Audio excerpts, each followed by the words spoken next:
welcome to The Question. This is a show where Russell and I ask a question. We discuss it, we debate it, we see whether we agree or disagree, and then we ask you, the public, what you think. So, yes, hi. Let's talk this week about TV ads. Okay.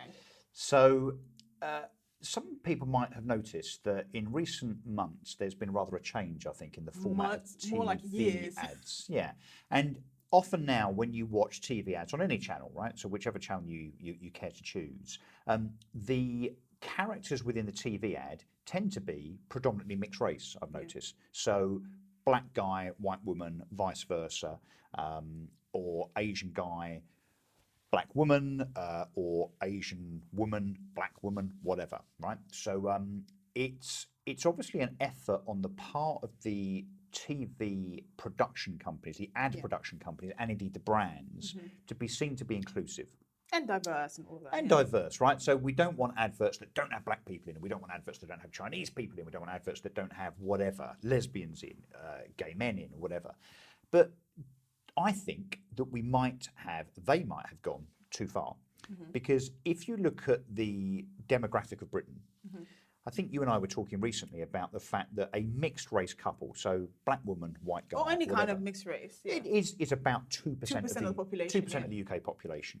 Yet it seems, somewhat anecdotally, but I think it's pretty obvious, pretty prominent, that about 50 to 60% of British TV adverts now have a mixed race couple. I'm sorry, that's or a mixed race family. You think it's even more? I have not seen a single ad with, and I'm not looking for this, but I just noticed that for some reason I noticed it because I started watching TV again.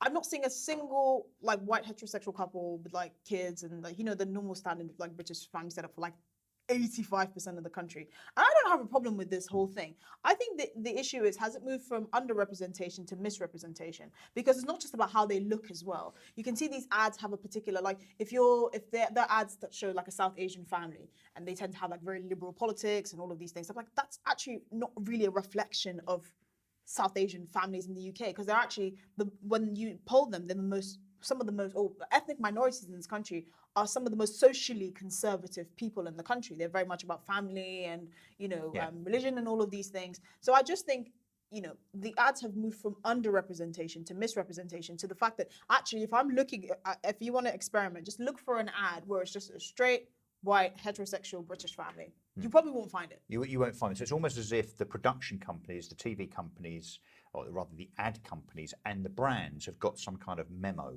Again, I don't really care. Which is when you're casting that you should make sure, which means now that the vast majority of ads are of that flavour. But do you not feel that it's very London-centric as well? Yeah, I guess. But look, so the point you're making is, is it overreach, I suppose? And if it's overreach, I mean, is that a problem? Do we care? I mean, maybe people do care. Don't really care. I just find it weird. I kind of don't care, but I do care on the basis that I think, you know, there's obviously a huge debate around race and diversity and inclusion, and that will rage and rage and rage for decades, years and generations.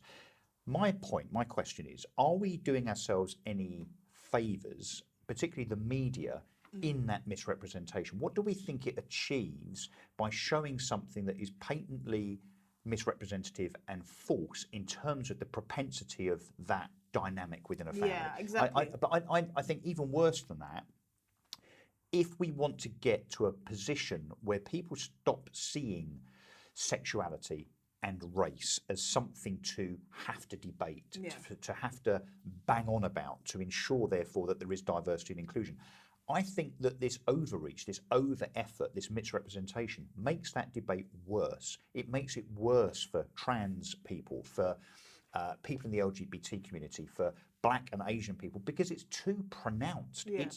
It's pushing it too far. That becomes your identity, and when you don't even want that to be the case. I think for me, my issue is slightly different. I don't have a problem with it. I don't really care. But I think the thing is, you had an ad company saying, actually, for this ad, we just want a white straight couple, right? Family, British setup. Would that not be allowed because that's actually in a way racist, or like, do you know what I mean? I don't have a problem with it so far as I just think, so if you wanted to go back, or you wanted to have like a few ads where it's like just a normal standard, the majority of the country, what would that look like? And I don't know. So I don't really. I wonder. So when I talk about the memo as such, I wonder if Clearcast. So Clearcast are the organisation that vet and verify and approve adverts, right? To make sure that they're correct and true, and that they're representative, and that they're honest and so on. So I wonder, and look, I'd love to hear from Clearcast in the comments or directly, whether actually this now is a policy. Maybe this is some I kind think of it's a recommendation. edict, Yeah. or on the basis that actually dare I venture, if adverts were too white, that would be seen as something that would be complained about by the public. And again, probably not the black community, the Asian community and so on, but those apologists that you and I talk about all the time that are in anticipation of someone being upset will rock up and just say, there are too many white people in adverts right now. London is by definition much more multicultural, so maybe this is in some way representative where London's concerned, but that's 8 million people, right? There's 68 million people in the UK. Do we think that Clearcast or whoever, or these advert production companies or indeed brands, will start actually saying, well, look, London is one part, the rest of Britain is so diverse, maybe they need to shoot a multitude of adverts, one for an audience that is Bradford-centric, for instance, which is predominantly Asian families. One perhaps that's all white because that's going to go out in the West Country. I mean, do you think that's absurd. That's absurd. Yeah. That's poor business planning, quadruples the cost at minimum. More, yeah. And it's completely impractical. Yeah, I mean, look, I don't want it to look like I have a problem with seeing sort of mixed race couples or this or that. I have better things to worry about. It's just something I've noticed, which means it's prominent enough for me to notice, for other people to notice. And I just question why. And I think that we should be able to question these things without it being seen as you have a problem with people that are not white or whatever. Just because we have to just question what people are saying. Like, if I didn't live here, because I didn't actually grow up here, right? And someone showed me like 10 adverts from the UK, I'll think it was Brazil.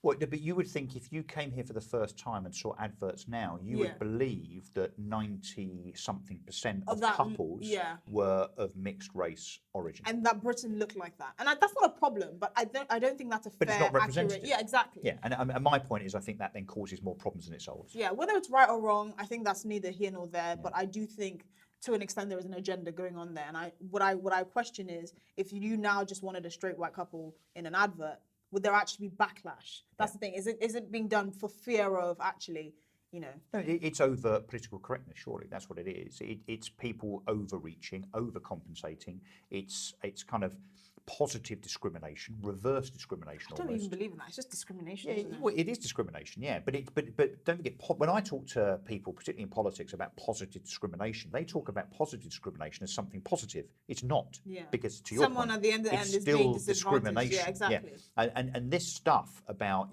you can't be racist towards white people. In law, you can't be racist towards white people. Did you know that? That's absolutely crazy, right? Yeah. So there must be black people, Asian people, and others that don't like white people and are outwardly or inwardly racist towards white people, right? So why is that not as offensive, or indeed a criminal offence, like it is for me to be, if I wanted to be, believe me or not, but if I were to be racist towards a black person or an Asian person or a Chinese person or whatever, why is that in itself is not equality? I think it's because it looks like, because they take it from the perspective of the majority, right? Who populates the majority of society. So the argument is you can't actually be a racist to a white person because they're the majority of society. So they're looking at racism from a structural perspective and in terms of actual societal disadvantage. But then the tables have turned. So let's look at political shortlists, right, for candidates.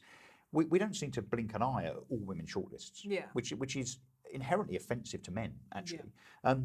When do we then get to a situation where it's all black shortlists? I think, and is that okay? Yeah, I think I think the idea, the whole point of this positive discrimination is whether, so far as if you're looking, if it doesn't disadvantage the minority, then it's fine, right? So if it disadvantages the majority... But you're not saying that's right. The assumption is they'll live. No, I don't think it's right. I think it's a complete waste of time. I think you have to be really idle to be sitting there and reflecting But equality, guess the clue in the word equality is the first bit of that word, which is the word equal. I want to know what the public thinks about this ad thing, though. That's really interesting. What do they think? what would we think the public would think? So do we think that the public would say, no, I haven't noticed. I don't think it's a big deal. I think more people have noticed. I think most people have noticed because I think it's impossible to not notice. Okay. So as part of this show, as Esther said at the beginning, we raise a question, we debate it, and we kind of see where that goes. And I'm hoping that by now there's a few likes, maybe some dislikes, maybe some comments underneath. So please submit one. But the format is that we then ask the public. So we go out before we start shooting the show via a survey company that we have an arrangement with, and we ask the public, I mean, hundreds and hundreds of members of the public. And so this was the question. Thinking about current TV ad actors and the propensity for mixed race couples and families, are British TV ads truly representative of Britain?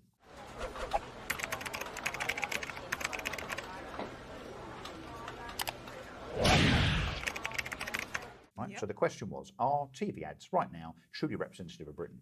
And the answer was that the majority, 59.4%, say no, they are not representative. So in other words, of the, and let me tell you how many people we asked. That means there were 1,100 responses to that survey, and it's done straight back, right? So we don't skew anything.